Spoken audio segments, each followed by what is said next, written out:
Hi, everyone, and welcome back. Today we have a woman of adventure, Caldwell Myers. Kat is deeply aligned with nature and its flora and fauna. She is an accomplished horsewoman, and she uses the lessons that she learns from her horses in her work, helping others to look inside and find the best version of themselves. Kat is also into mountains, where she can be found downhill skiing. Like many of us, she is a spiritual seeker and recently partook in a cross country adventure from Chicago to Jackson Hole, Wyoming, where she just may have found the meaning of life. We're going to find out. She's chronicled her journey in a book, The Adventure Paradox, and I can't wait to hear all about what she's discovered about the world and about herself. Welcome, Kat. Oh, thank you, Mitzi. It's such a blessing to be here on the Blessings podcast. What a gift. Thank you. Yes. And we're going to find out what your blessings are. I love to start out by finding out what in your life has led you to become this person you are today, this really aligned kind of spiritual person who helps others. And so there's always something interesting in that, what leads up to that. And usually it's juicy. So let's see what we can get into. Can you start off by just letting us know where you were born? Sure. I was born in Torrance, California, which is a suburb of Los Angeles. Ah, interesting. Okay. And what was your family like when you were born and growing up? During my mom's pregnancy, my dad was an orthopedic spine surgeon and he was in his residency in Los Angeles. So it was a very stressful time for my mom. We lived there until I was 2 years old. So those early years were probably pretty tough on mom. She taught like baby and me yoga classes and I think even dance classes. She was a professional dancer and later a marriage and family therapist.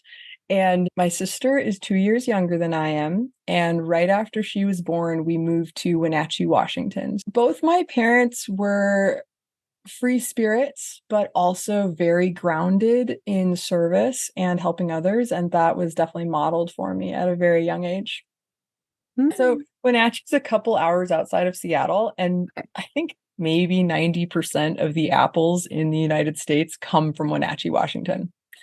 So Oh, you'll see the sticker on the apple now and go, oh, that's Wenatchee, right? So I grew up in this until the age of 8, very idyllic apple orchards, cherry picking. My parents were both working full time. So we had a lot of helpers and they became part of the family and some experiences with them. We had cats and dogs as at that time and they were entertaining cats and dogs if you want to hear about that. But I was always obsessed with horses from a very young age. and you had horses?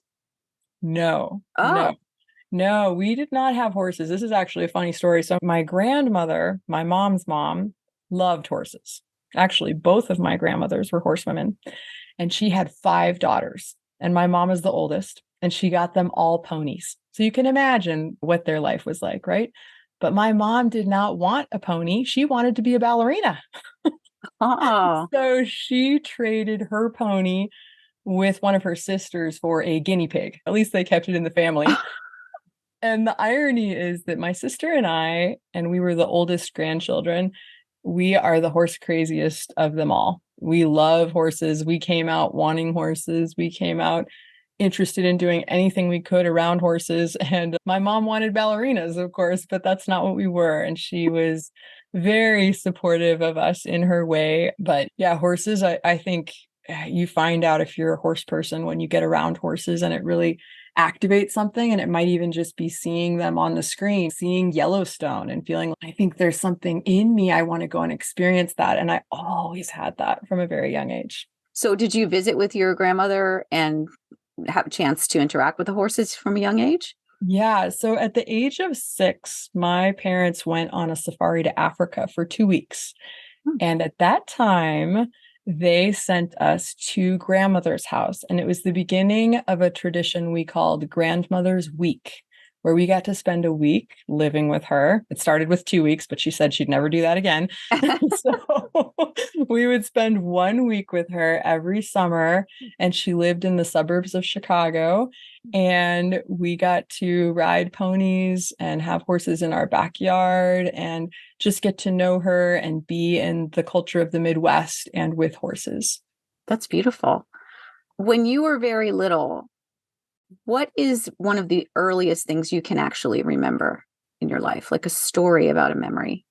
Yeah, I have this sort of weird, vague snippet memory of moving to Wenatchee and there being balloons outside and just seeing, you can imagine going from dry city Los Angeles to very wet, luscious, small town Wenatchee, Washington, and obviously a much bigger house than what we had in LA. And I just have this memory of the welcoming of coming home and these new people. And I've actually asked my mom about it because I said, I feel like there were balloons. What were you doing? You had a toddler and an infant. She said, oh, yeah, there were balloons because it was your sister's birthday. And just this idea about celebration and coming home and home being a place to be celebrated, I think is probably one of my earliest memories. Oh, that's beautiful. It's also very interesting that you have already interpreted it, like you know what that means. I'm a storyteller. Yeah. What kind of a kid were you in school when you were little? Yes, I had the me before we moved to Santa Fe, New Mexico at age 8, and then the me after. And that was Okay. at age 8. In Wenatchee, Washington, it was a small town. It was safe. I was able to ride my bicycle to all my best friends' houses.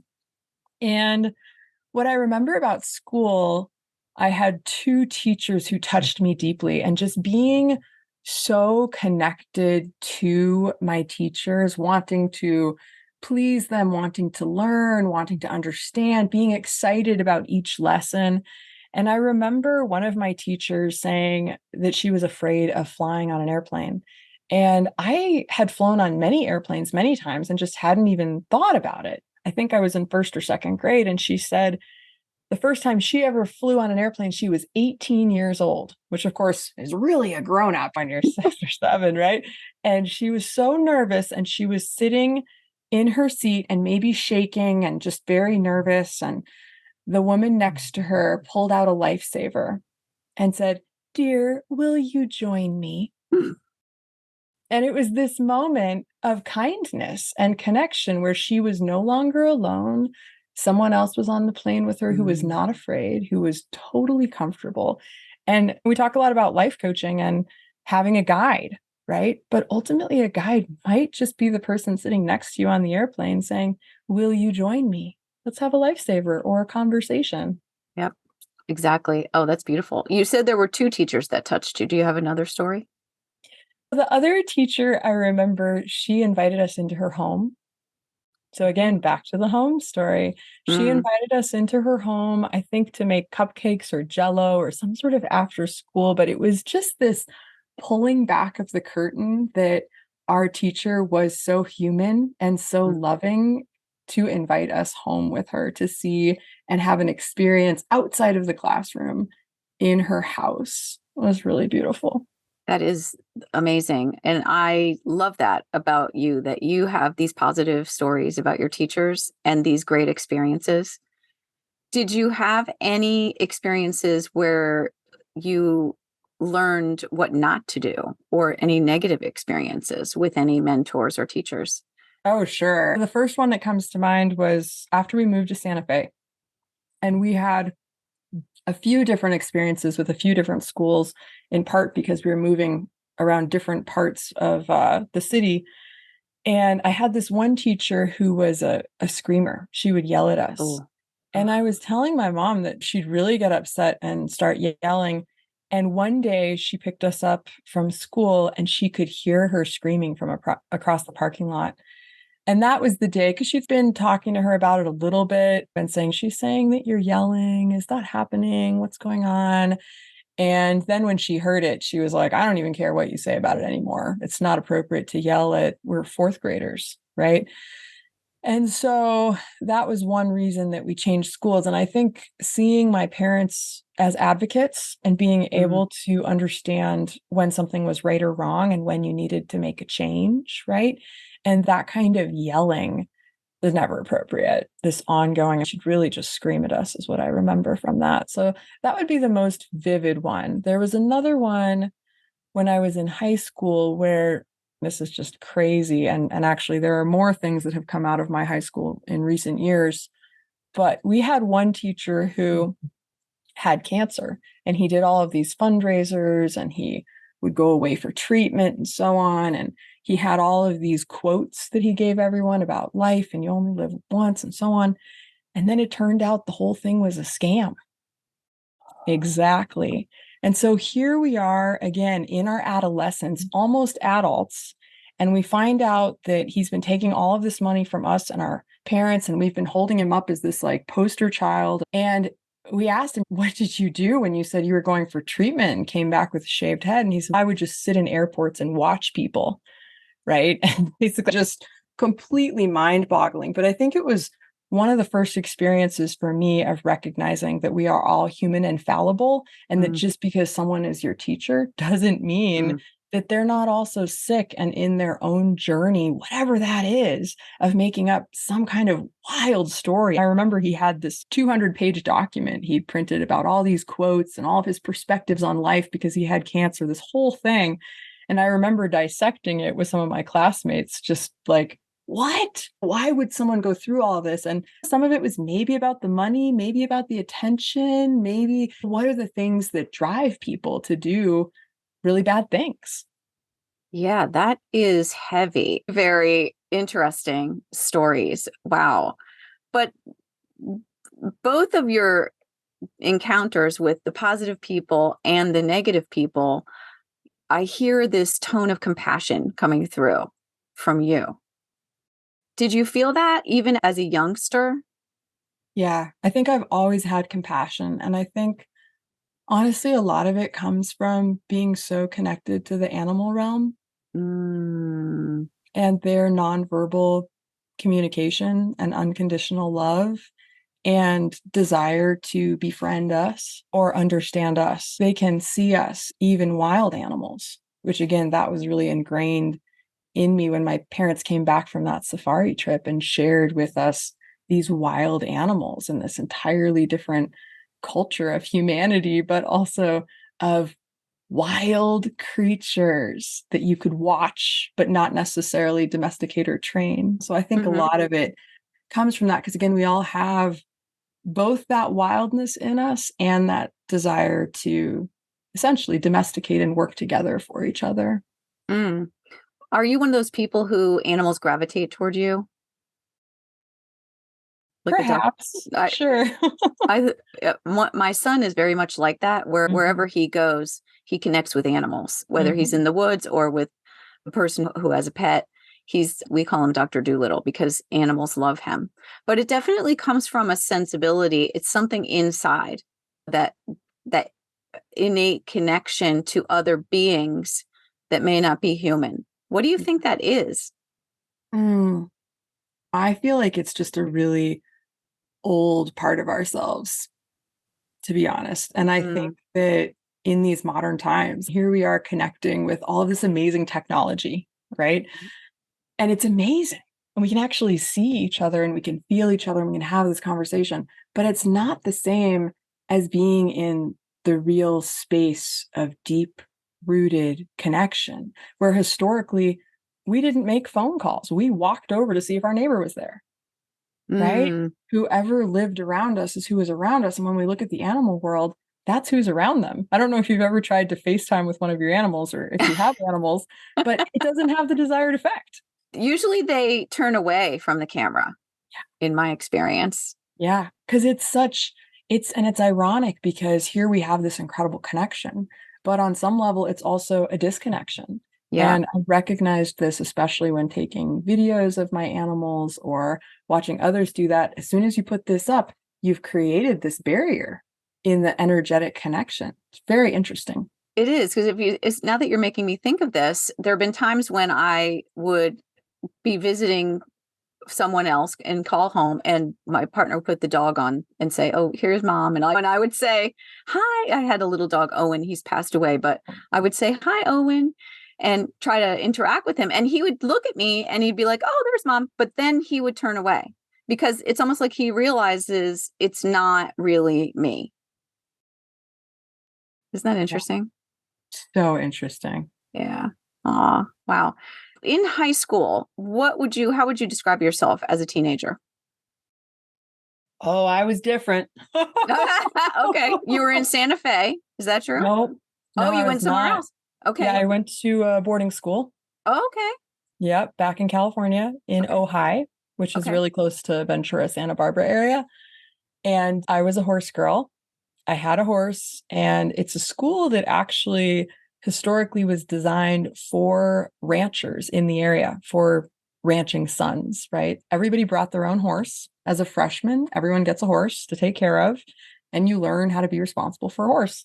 Now, I was already deeply ingrained in the horse world. I was a working student with horses. So this was just like the next step to be able to go to high school with my horse. Like, what? But Yeah, very that's unique awesome. experience. Totally awesome. And as my dad said, when we went and toured the school, which I found out about through my godparents, who still lived in Los Angeles, and they were sending their kids there. And we'd been going to summer camp together in Arizona. So I knew them too, my god brother and two god sisters. And he said, "Why didn't I know about this school when I was a kid?" Right? Because it's just this incredible way to be in community with other adolescents, right? But still have the structure of adults around you and be able to do your work. And then also, we lived right on the edge of the Sespe Wilderness, and we did pack trips, and it was a very outdoors oriented school. So again, adventure has always been a part of my life. It was interesting because I went from being the odd man out in junior high in Santa Fe, where I was the horse girl, and I often missed the school dance where everybody got expelled because somebody spiked the punch. I wasn't there because I was at a horse show, to suddenly being in a place where my entire class understood the smell of manure, Oh, understood long horse days. And I wasn't the weird girl anymore. And it was really interesting because I was still unique. Most of my classmates came from California. And so coming from New Mexico was really unusual, right? But I think I like to wear Doc Martens. I like to wear bright colors. I was very anti brands. I wanted all my clothes to come from the thrift store. Of course, we had a dress code and formal dinners and so on. So that didn't always work very well. I was your classic rebellious teenager, but also had these really strong grounded values that I believe, again, come from the animal kingdom and working with horses and loving them. wow. What an amazing experience. Because a lot of students in high school, I feel like that's a time when people who may be struggling with identity or may find themselves like feeling alone, they're trapped. Like they don't have a way of change, making that change, because your people are out there. But if they're not in your high school, you're stuck until the end of high school. And Mhm. so, what a beautiful thing to be able to find your people. Totally. Yeah, I Yeah, love that. speaking of blessings, so blessed. And again, the experience I had is not the same as the experience everyone had. And it's not that there Yeah, weren't moments, especially that senior year, where I was really ready to go, as are most teenagers, but a huge blessing for my yeah. life. Yeah. So, what did you do after high school?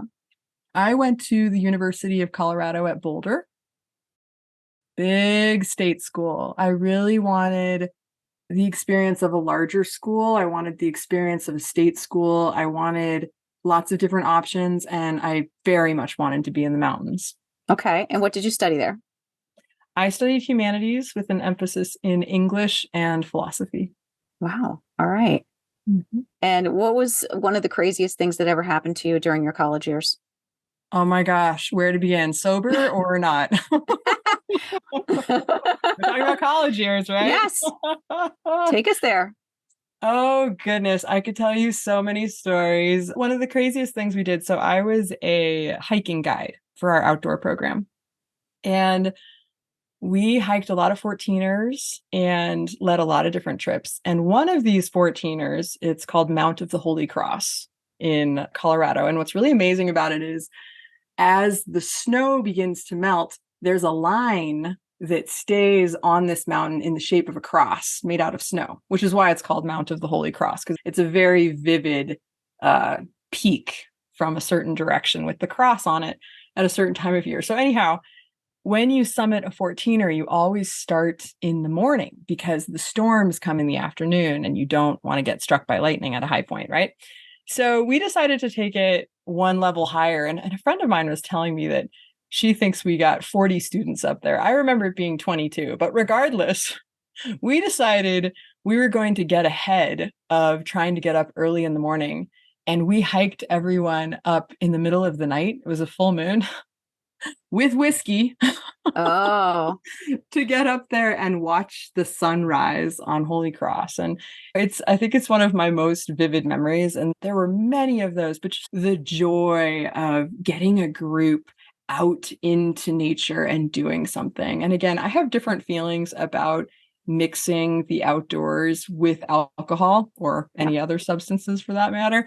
But at that time, it was what we were all about. And it was definitely one of the craziest things we ever did. Luckily, nobody died, right? yeah. Luckily, nobody got super, super sick, right? But that was definitely one of the craziest things I ever did. Sure. My gosh, wow. You have definitely had some great adventures. Definitely. Yeah, definitely. Oh my goodness. So in college, you were drinking. You were into alcohol. Oh, sure. As was I, as was everyone I knew. It was college, right? Yes, exactly. Yeah. But you alluded to the fact that might have clouded your perception of your attachment to nature or your attachment to whatever spiritual things that you are attached to now. Can you talk about that a little bit? Did it cloud you or? Yeah, I would say that honestly, it clouded everything. And sometimes the way it clouded things was good. I felt prettier, sexier, funnier, right? And then sometimes it was really bad. I didn't know what was going on. I didn't know where I was. I didn't know who I was with, how I got there, how I was going to get home. And I had more of those stories than I care to share, to be honest, right? There was a book written, I think it was called Blackout. And this girl really shared intimately about the number of stories. And I think a lot of young girls, because it's just what's done. And again, it depends on who you're hanging out with, right? But I had been such a good girl for so long. And when I got to college, I sold my horse. I didn't have any horses. I didn't have that grounding. And I was like, hey, let's learn how to rock climb. Let's learn how to do all of these things. Let's find some boys. Let's find some parties, right? Oh, yeah. And it's interesting because I have no regrets about any of the things that I did. I have a lot more perspective on what would happen to me after I would put a drink or a drug into my body and how it would really alter what I thought was acceptable, what I thought was appropriate, all of those things. And so I feel like for a lot of people, it's just a season, but for some folks, it's the beginning of a disease that really, essentially the cure, the antidote is putting it down and not picking it up again. It took me a long time to figure that out. Yeah, I was going to ask you, at what age did you realize all this? I was living in Jackson Hole, Wyoming. I had a real job at that point. I had a lot of different jobs at that point, and I was in a life coaching program with Debbie Ford. I don't know if you know Debbie Ford. Love her. May she rest in peace. She's been on the other side for 10 years this past week. Someone posted about that. But anyhow, she talked about her own issues with drugs and getting her to another place, and then starting to understand it's not the thing itself, it's the meaning that we ascribe to the thing.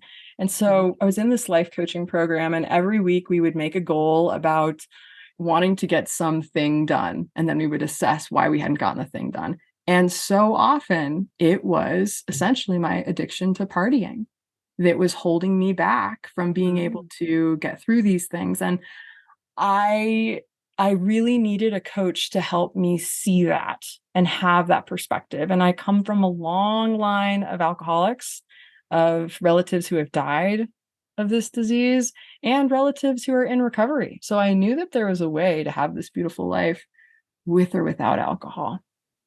But it took having someone really call me on it and take a deep dive into my life and what I was doing to actually see, oh my gosh, it's that thing I didn't want it to be. That's the thing. How old were you then? I was 27. Okay. Yeah. So tell us about some of the jobs you had leading up to that. So I worked as a Montessori teacher.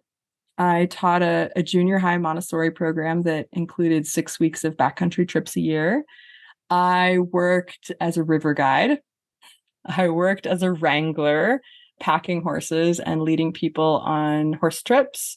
I worked as a caretaker for many animals and a home taker. I worked as a professional mountain photographer.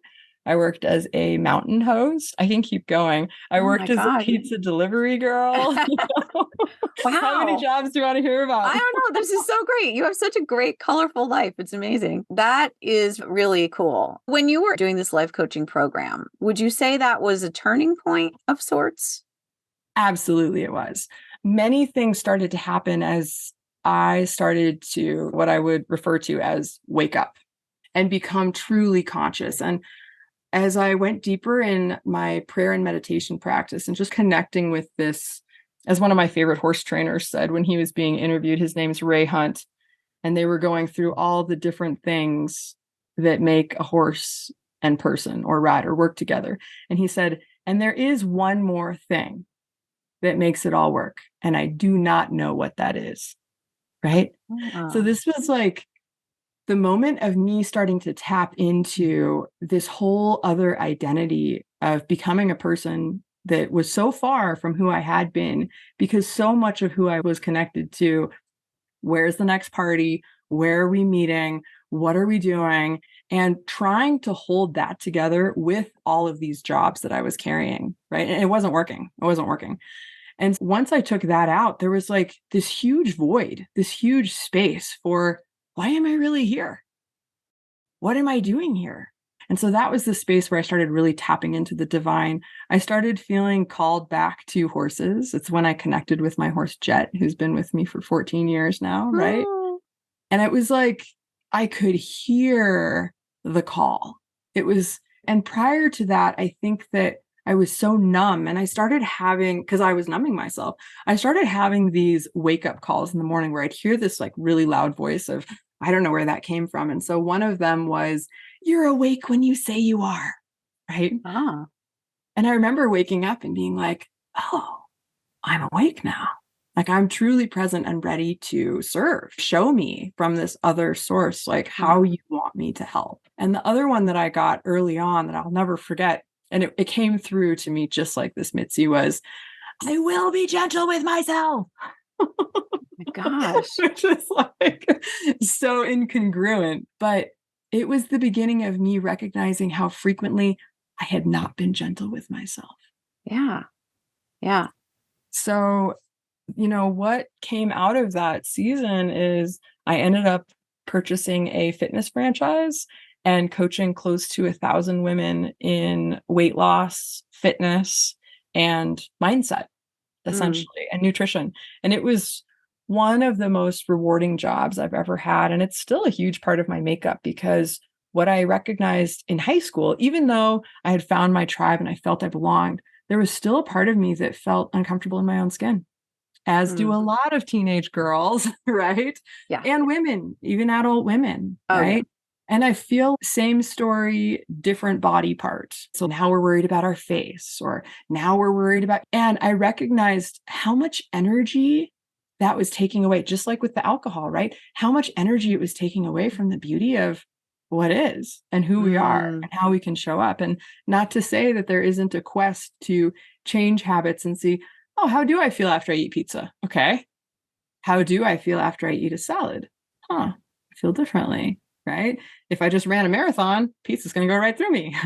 If I've been sitting around all day on Zoom calls, maybe a salad's all I really need, right? Yeah. Starting to really tap into what our body is telling us and that other part of ourselves, that spirit about who we are and why we came here, because it's not all about this. It's not. That's just temporary. That speaks to me very deeply because I was exactly the same away in college and even well into my adulthood. I would say even into my 40s and probably even early on in the 50s, where it was every weekend, there was something going on. It was a party type situation, and you were just going out and then useless for the night and for the next day. And it was always just about like letting go, having fun.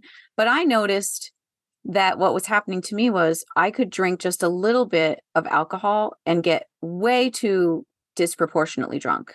So I Yeah. knew there was something wrong. And I haven't had anything to drink in about 9 months now. Not that I was Wow. drinking that much before. I had obviously tapered off as I got older, but the idea of going out and getting drunk and how that is a phase that we go through, because it really is a freedom that you feel. Mm, And I love what you said. It made you feel like you were prettier, you were more fun. And I definitely felt that too. In fact, I miss that now. I do. mm, I mm. think that when you stop drinking or falling back on something that you're using to cope or using to feel prettier, whatever that is, there's a grieving period in that. And there's a rediscovering of your identity that takes place. So, how did you notice that in you, your identity shift after? I think for me, like one of the biggest things is you've taken away the crutch. It's like you took the training wheels off, and now you're trying to understand what it is to really balance, Mm-hmm.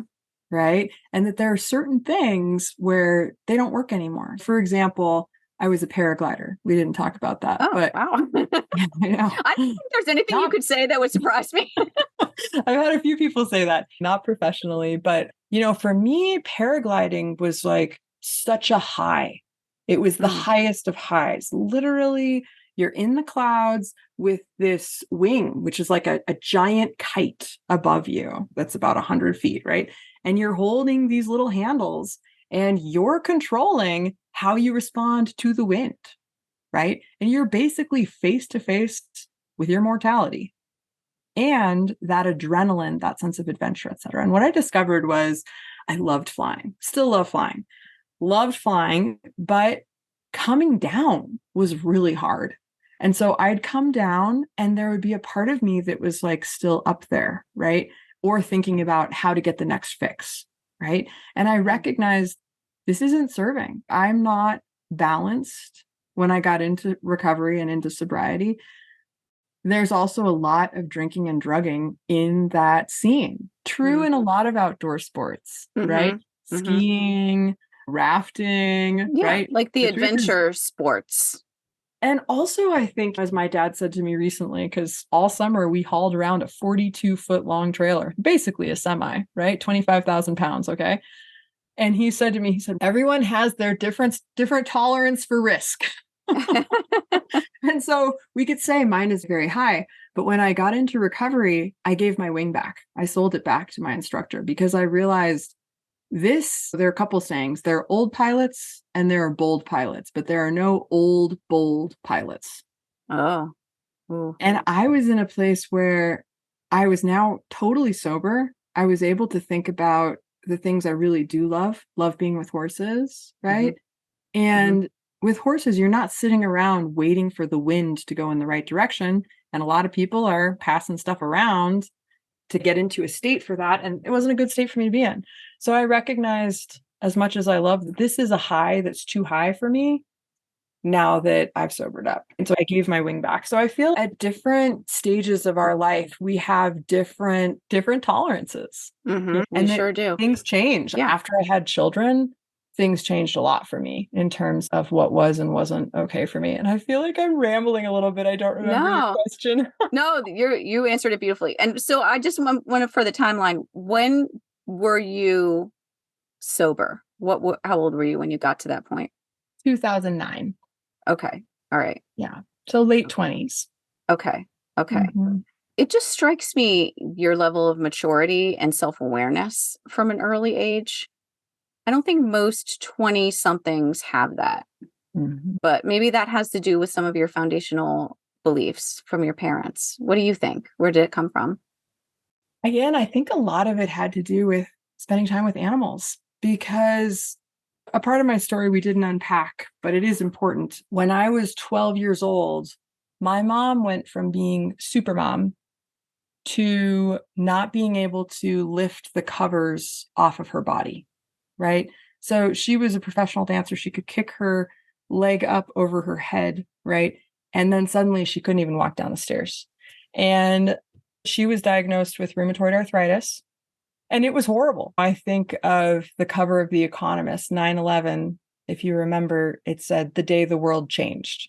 Mm-hmm. And that's how that felt in my life history, was suddenly my mom wasn't my mom anymore. And she was in so much physical pain. And that came out mentally, emotionally, spiritually. It was a really challenging time. It was a lot of why I ended up going to boarding school, to be honest. Mm-hmm. And so the other thing is, like, in that in between, the tween chapter, because my mom was so unwell, we started spending weekends at the barn as working students. And we started having more time with dad, and dad started taking us. I was 12 when he took me on my first overnight rafting trip. And when we got off of that, I said, Daddy, when I grow up, I'm going to be a river guide. And he said, don't tell your mom. But I became his adventure partner because my mom wasn't available anymore, as did my sister later. So I think when I look at that, and you talked about compassion, but it was also not understanding, and I'm watching with my daughters now who are going on 6 and 8, not understanding how to verbalize what I was feeling, right? The grief of essentially losing my mom, Yeah. right? Yeah. And getting to know this new person who she had Yeah. become at a time when I was trying to find myself as a teenager, right? Yeah. So I think that's like a very important chapter, because it's part of what turned me to animals and to seeing animals as a gateway to love, compassion, forgiveness, connection, well beyond words, because there were just words that just didn't make sense. My mom just wasn't able to show up anymore physically, but we were able to go and physically be 100% present to these huge animals and just learn about them, study them, be with them, serve them, and be served by them. And that was a profound, I think, part of my story. Definitely. How long was your mom debilitated? Is she still? Yeah, she's still on different kinds of medication. It's a long journey. She's almost, so I am 42. And so it's been 30 years of that. Wow. Yeah, That's hard to watch. very. Do you ever have any fears that's a similar fate might befall you? Of course. Yeah. Actually, this is a chapter that I took out of the book, but the horse road trip that we took was in 2018 when I had an infant and a toddler. Okay. Okay. And that's what the story is about, although it's really written as an adventure story. And then at the end of each chapter, you get to do your own self-reflection. Essentially, how am I that? Or where do I see that? Right. Yeah. The very last chapter, which I ended up taking out, was called The Spiritual Flu. And what happened to me is I came home and there had been so much adrenaline on this trip, right? And the big fear that I kept facing was that something would happen to one of my children or one of my animals or someone on the trip, and it would somehow be my fault that they had died or gotten hurt or something because I was the one who took them there, right? So that was like this deep fear, which I talk about quite a bit in the book as a theme. But then I got home, and about a week later, I had a day where I literally could hardly take the blankets off of myself. Oh. And my whole body gave out. And it was weird because I had this fever. I was still breastfeeding at the time. So some of it I was like, do I have mastitis? What's going on? But the fact that my body, I remember I could not even open up the freezer drawer. Could not even open it up. And I was horrified, and I recognized, oh my God, this is what it was like for my mom. This is what it was like for my mom. And what I watched my mom do my entire life is people would say, Lisa, don't do the dishes. We'll do the dishes. You go sit down. And she wouldn't stop. And then she'd be in tears and her arms would be hurting, and she'd put them in these braces and she'd be like a wreck. We're like, please stop. She could not stop. And so I stopped. I completely stopped. And it was interesting because it was like the medicine that I think that we all had through the pandemic, regardless of where we were or what we did, is that whatever we had been doing had to stop. It had to stop, and we had to look at it. and say, what have I been doing? And Yeah. how is it working or how is it not working? And where do I want to go? So I took that chapter out because I felt like it was too much at the end of a very long journey. Maybe that's the beginning of a different journey you'll write about. Do you think that was the universe saying to you, you're going to get hit with something if you don't make a change? A friend of mine used to always say, you can do the thing, but at what cost? At what cost? And so what I recognized was like, nobody is immune from an autoimmune illness per se, right? Nobody is immune from, say, getting COVID. And Right. so I think, and that was part of why I took it out, is because it was so weird and it was so, in some ways, similar to COVID. And I felt like we'd addressed it at that point, that essentially your problems are of your own making. So you get to take a look at, how and where am I that? What am I doing? And recognizing that we have no control over what happens next, right? But we do have a part to play in how we show up, what we do. And if we are pushing ourselves so hard, that workhorse mentality, and some of it is all in the mind, it's Mhm. all stress. So this is where, when we take a moment to really be with our animals, like they don't have, I love Marie Forleo, she said, I don't do overwhelm. You know what I mean? Yeah. But animals are the same way. They're like, I don't have time to be all worried about that. I'm just going to take a nap. Yep, that is so true. We can really learn a lot about that from animals. They are instinctually not stressed unless we impose stress upon them some way. Exactly right. Exactly right. I'm really curious about that. Autoimmune disease is unique because there are a lot of people who talk about that disease being something that comes from within, from the mind. Did you see any signs of this in your life with what happened with you or your mom that you think are evidence of that? I've done a lot of research about this and looked at it quite a bit. And I do talk about postpartum depression in the book, Mm. and Mhm. starting to see how I was taking a healing journey to come out of that, right? And that it both worked, but also not without its own really serious lessons, right? Some of them really beautiful, like the way things just work out, and some of them very humbling. So what kind of things did you do to make sure that autoimmune did not take hold in you? For me, and here I am petting my cat Apollo, who's been with me for 12 years. He's so great. He's a No. little tuxedo kitty, completely passed out here.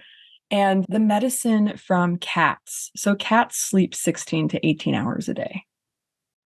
Okay. Horses, on the other hand, are prey animals, and they only sleep 1 or 2 hours a night, usually standing up. Mhm. Very different. So if you're hanging out with a prey animal, you're in the space of co-regulating. And Mm. although, so you're serving them to say, everything's okay, it's just the wind blowing in the trees, it's not a tiger, right? Yeah. So you're in the space of like really caretaking them and caretaking their emotions. But with a cat, they're like, hey, you can come sleep with me if you want or not, but this is what I'm doing. And Yeah. if I'm doing something, I had some music turned on earlier, and he was like, I'm not down with that. I'm going to leave if you don't turn that off. But for me, looking at the medicine available to us in different animals and recognizing, when is it the time for us to be with different animals and why? Right? Because Mm. there is a season for climbing the mountain, there is a season for going the distance, and then there is a season of recovery. And I feel like that is the thing that I had forgotten. So when I work with people, I say there's the trip, or whatever the big thing you want to do is, and then there's the trip before the trip and the trip after the trip. And a lot of people get tripped up in the trip after the trip. They get really wound up about, okay, I need to buy these things, I need to get these things, I need to have my animals taken care of to go, whatever it is, I got to get to the plane on time, etc. They have the whole adventure, and then they come home and they forget that there's, you were talking about hangovers earlier. Mhm. And if we don't create space for what we do after, Mhm. that space is going to find us if it needs to. Mm. That was my feeling, is Mhm. again, think about the amount of stress my mom had, right? Mhm. Mhm. As an orthopedic spine surgeon's wife, through all of that, and then moving all over the place, right? Huh. Okay. So how can we acknowledge if you are moving? That in and of itself is very stressful. So maybe you start to look at other things that aren't actually priorities in your life and make more space for things like naps. Yeah, I think that's so important, those things we do for ourselves, the self-care, because if you don't do that, the universe will hit you over the head with something. It will make you take a nap. Exactly. Exactly. So, what do you think that horses and animals know that we don't know? Wow, that's such a great question. Can I just say more than us? I love that. Yes, that's perfect. Yeah. I had another guest on. His name is Justin Dunn, and he runs the American Mustang School in North Carolina. And he t- uses his horses in therapy to heal from disease and to help people who are struggling with mental illness and veterans with Mm. PTSD. And he talks about this a lot, how the horse teaches you how to behave. Like what you're saying about animals, watching them and what they do. They teach us how to behave because in order to ride a horse, and I have ridden horses, but I'm not a horse woman. I love horses. I feel like horses are one of those animals that they're like human. You go up to a horse and it looks you in the eyes, its face is next to yours. They're very intuitive animals. And just the idea of how can we learn to get into the flow of feedback with animals and with the world, the natural world, to help us more? The first thing I would say is spend time with them. Yeah. Spend time with them. And this is folks who come to me and they're struggling to understand something going on with their dogs and how to train them. The same with horses, all of them. I say, how much time do you spend with them? I take them for one walk a day. Okay. And then are you gone all day and paying someone to dog walk them? You're losing that connection, right? Mm, This mm-hmm. is, what is it, the 5 love languages that Mm-hmm. came out? And one of them is quality time. I'm going to just say, even if your dog or cat or horse or whatever is very treat motivated, do you know what they like even more? Time with you. Yeah. Because that's Yeah. where the connection takes place. And if we Right. don't have time together, we don't have that connection. So then when we show up out of nowhere, even if the animal's needs are getting met, it can be very hard to have that rapport if you haven't really been spending time with them, because Mm-hmm. that's what it's all about for them is time. That's the Yeah. currency. Yeah. It goes back to what you were saying about when we were talking about the pets that on your technology, like they can't, it's not real time. It's not real connection. There's no substitute for that really, because that's how we get feedback. And that's what happens when we're too dependent on technology and using our phones, our devices too much, is that we don't get real feedback from other living beings. And I think the other thing that's making me think about, and a really great story about training horses, and this horse is really struggling with this woman, and finally they figure out it's actually the perfume that she's wearing Ah, that is driving this horse crazy, and when she takes that perfume off, the horse is fine. huh. So some of the feedback isn't just what we can see, it's what we can smell, Yeah. it's the touch, Yep. right? It's the taste. We forget that animals are just totally in tune with all of their senses. And Mhm. again, for how beautiful podcasting is and Zoom and all of these things, think about all the senses that we cut off when we do this. Yep. What a And so great in point. some ways, this is part of why I love podcasting is that you're just listening. And so you Mhm. might be able to be doing something else, but you are letting your brain listen to a conversation or to something, which is so beautiful. And here, when we're on Zoom, we also see each other. So that's two. But Yeah. then again, think how many we're not utilizing. Yeah. Yeah. Because I'm looking at your beautiful yard and it looks beautiful and I can get a sense of that. But if I were there, standing there, it would be so much different. I know I would feel like, oh, like you can't get that Yeah. on a video. I Yeah. think, and this is why I really believe there's such a call to do retreat work right now, Yeah. because people are craving community and they're craving connection in real space. And I would also say whether or not we're ready for it, similar to whether or not people are ready to experience a life of sobriety, right?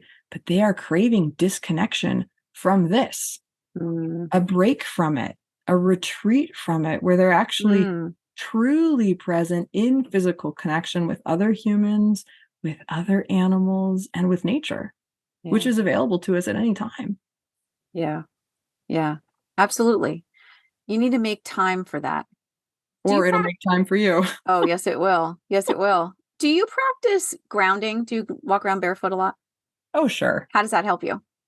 I love grounding. I feel like when you feel the grass or the dirt or natural bodies of water on your feet, there is just something that happens for you. And again, if we think about our animals, their paws or hooves, totally grounded. And I think this is part of why horse people who really connect with riding and being on and around horses, if you can imagine, a horse has so much more grounding.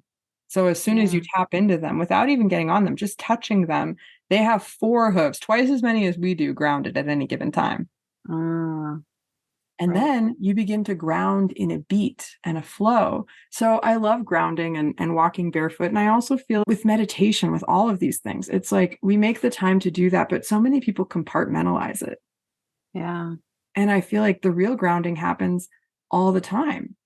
How do you go about your daily life? I had a morning with so many Zoom calls and sick kids and like things it was a real Monday. And I took time to ground with our animals, and it was pouring rain, so we were not doing our usual dog walk. And then I took a minute to lay down with my feet up at 45 degrees and just let all of that come down. And I feel like there are so many practices, but the biggest practice is stocking yourself in the moment, really checking in with how am I doing at any given time, and remembering you can start your day over at any time. So if you're not feeling it, right? Because of course there are going to be days and there are going to be moments where we're like, ah, Yes. What can we do to reset? Because I'll tell you, it's awesome right now and I see green grass, but over 6 months of the year here, it's snow. And we can ground, but not for quite as long. Yes. And so there are many ways of grounding and what I call cleansing our energy. Right. And then I think animals are natural energy cleansers. And so if we're not connecting with them or having that moment, we're losing a part of our own animal self because we too are animals. Yeah. Yeah.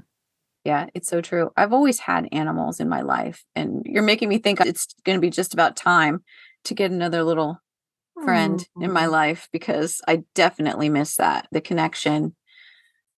I have that effect on people. Oh boy, keep me away from the rescue place. Oh my gosh. I have a couple more questions for you. I'm curious, are there any lessons that you learned from childhood that you have had to unlearn as an adult? Oh gosh, how about people pleasing? Ah.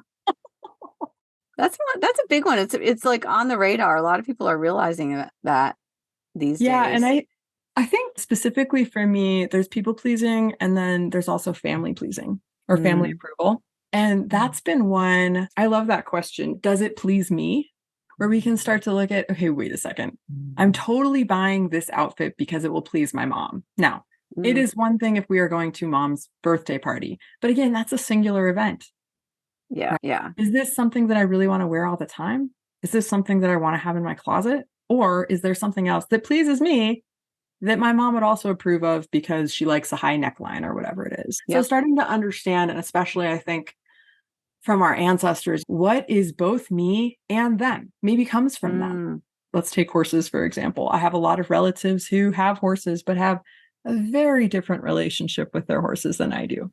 You know, they don't take care of them themselves. They don't groom them themselves. They don't have any idea how to take care of their hooves. They don't even remember the last time they picked up their hooves, right? Yeah. But they show up and they take them around the show ring and they have a great time and they love them and they pay their bills. And it's a very different relationship, right? Guess what? That pleases them. Yeah. And so I think looking out for, because the flip side of it is judgment. And there's so much judgment. And I think we're at a space. I actually just aired this podcast with Johnny Leverett, who's amazing. He's been working with horses for 75 years. Okay. Oh, wow. Born in Texas. Fantastic. And his daughter said, to err is human, to forgive is equine. Isn't that a great quote? I love that. But it's so true, because I feel like judgment and people pleasing, it's very easy for us to get into that and miss the space in between of who am I really? And also, where is this judgment coming from? Mm-hmm, mm-hmm. Is it mine or is it someone else's? Yeah. Is it necessary? Is it kind? Is it true? Does it need to be said? Does it need to be said by me? Like, I love all of those, but we can drive ourselves crazy versus just going into the space of, let me keep it really simple. Is this really who I am? Or am I showing up for someone else in a space that doesn't necessarily fit me? And I think the great resignation, so many people are going through this right now, where they were in jobs or they were in identities that were not actually their true calling. And they're finally at the space again, when everything stopped, of reassessing, hey, who knows how much time we have left here on this earth? What are the things I came here to do? Yeah. And where am I on my trajectory of doing them? I think things got deep during the pandemic. Very. Yeah, for sure. Not for everybody, but I think nobody got out without some sort of wake-up call. Oh, yeah. Or some sort of change, whether it was little or big. Yeah. That's true. We needed a little bit of a cleanse, and hopefully people will be able to take something good from it. Oh my goodness. So let's talk about the lessons and blessings of your life, Kat. So what would you say are your biggest lessons that you've learned in life? Oh, one of the biggest ones that's coming through is just love. Love it all. I'm sure you're familiar with The Guest House by Rumi. But he says, welcome each, and I'm paraphrasing here, these aren't his exact words, but welcome each feeling as a guest from the beyond, and learn to love it, even the painful ones. Yes. Even the ones, because I think I witness so many people in fear of losing a loved one. And this comes up a lot in my work, as people are activated to find the animal, which, by the way, owning an animal is an adventure in and of itself. That is an adventure. But then they have this fear, and often it's coming from a grief of having lost one already and not having truly healed from that, and not recognizing that, guess what? Our animals were never meant to be with us our entire lives. Yeah. That was never their design. They were always supposed to come in for a certain chapter or cycle of chapters in their natural life cycle, which, depending on the animal you choose, and we don't know how much time we have, but probably it's about a decade, maybe 2 decades. But they're here for us. They're our mirrors, our reflections. So I think love, even the hard stuff. Yeah, I love that you said that. Don't be afraid of what you feel. What about your blessings? What are the biggest blessings of your life? Oh my gosh, my family is a huge blessing. Family is a huge blessing. I love my family, and animal family included in that for sure.